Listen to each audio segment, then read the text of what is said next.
Type first and type second error. Error का क्या मतलब है टेस्टिंग ऑफ हाइपोथेसिस में? तो जाहिर बात है, आपको पता है कि टेस्टिंग ऑफ हाइपोथेसिस का जो प्रोसीजर है वो सैंपल बेस्ड होता है, और जो भी याद रखें सैंपल बेस्ड कैलकुलेशन की जाती है उसमें जरूर एरर आएगी। तो जब हम टेस्टिंग ऑफ हाइपोथेसिस करते हैं तो ये 100% एक्यूरेट नहीं होता, इसमें एरर आ जाती है। ये एरर फिर हमारे पास दो किस्म की हो सकती है। हो सकता है कि जो कंक्लूजन हम आखिर में ड्रा करें और उसमें नल हाइपोथेसिस को हम रिजेक्ट कर दें और हकीकत में वो हाइपोथेसिस हमारे पास ठीक हुआ, यानी एक्चुअल लाइफ में वो ठीक है, लेकिन हमने गलती से ऐसा सैंपल सेलेक्ट किया जो नॉन रिप्रेजेंटेटिव था, एक्चुअल सिचुएशन को सही मानों में रिप्रेजेंट नहीं कर सका और हमने कंक्लूजन गलत जवाब निकाल लिया कि ये रिजेक्ट है, जबकि हकीकत में वो सही था। इस किस्म की गलती को हम कहते हैं टाइप फर्स्ट एरर, और इसको अल्फा से जाहिर करेंगे। एक और गलती आप नोट करेंगे और वो इसके उलट होगी, और वो इस किस्म की है, कभी कभी आप सैंपल ऐसा गलत आ जाएगा, नॉन रिप्रेजेंटेटिव सैंपल होगा कि H0 तो वैसे फॉल्स होगा, लेकिन आप कंक्लूजन ड्रा करेंगे एक्सेप्ट H0 और हकीकत में वो चीज गलत होगी। इसको हम कहते हैं टाइप सेकंड एरर, और इसको बीटा से जाहिर करते हैं। इसको समझाने के लिए मैं आपको कुछ मिसालें देता हूं, अल्फा ये टाइप फर्स्ट और टाइप सेकंड एरर को।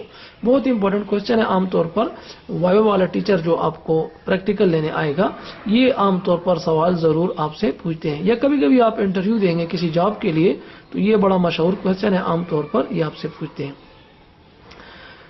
एक पहली मिसाल टाइप फर्स्ट एरर है या टाइप सेकंड। मसलन आपके पास एक जज है और वो एक बेकसूर बंदे को सजा दे देता है, तो अब बंदा बेकसूर है और जज ने उसको सजा दी। इस किस्म की एरर को हम कहते हैं type first error. Aafia Siddiqui की जो हमारे पास मिसाल है वो दरअसल टाइप फर्स्ट एरर ही है। दूसरी मिसाल, अगर आपके पास एक दवाई है, एक मेडिसिन है और वो सही नहीं है और डॉक्टर क्या सही है और डॉक्टर उसको रिजेक्ट कर देता है, इफेक्टिव मेडिसिन को डॉक्टर प्रिस्क्राइब नहीं करता, तो इस किस्म की एरर को हम कहते हैं टाइप फर्स्ट एरर। इसी तरह एक डल स्टूडेंट है और टीचर उसको पास कर देता है, तो इस किस्म की एरर को हम टाइप सेकंड एरर कहते हैं।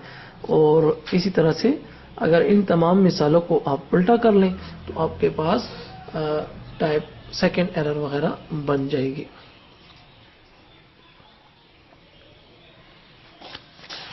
टाइप फर्स्ट एरर और टाइप सेकंड एरर के मुतालिक तीन ऑब्जेक्टिव बहुत ज्यादा पेपरों में आ रहे हैं, और वो ऑब्जेक्टिव कुछ इस किस्म के हैं। एक ऑब्जेक्टिव आपको अक्सर औकात ये मिलता है कि अल्फा प्लस बीटा आपके पास 1 के बराबर नहीं है, क्यों नहीं है? इसको समझाने के लिए मैं आपको इस तरह मिसाल लेता हूं कि alpha plus beta is equal to 1 तब आता है जब इन दोनों की डिस्ट्रीब्यूशन सेम हो। मिसाल के तौर पर अल्फा का ताल्लुक भी बाइनोमियल के साथ है, बीटा का भी बाइनोमियल के साथ है।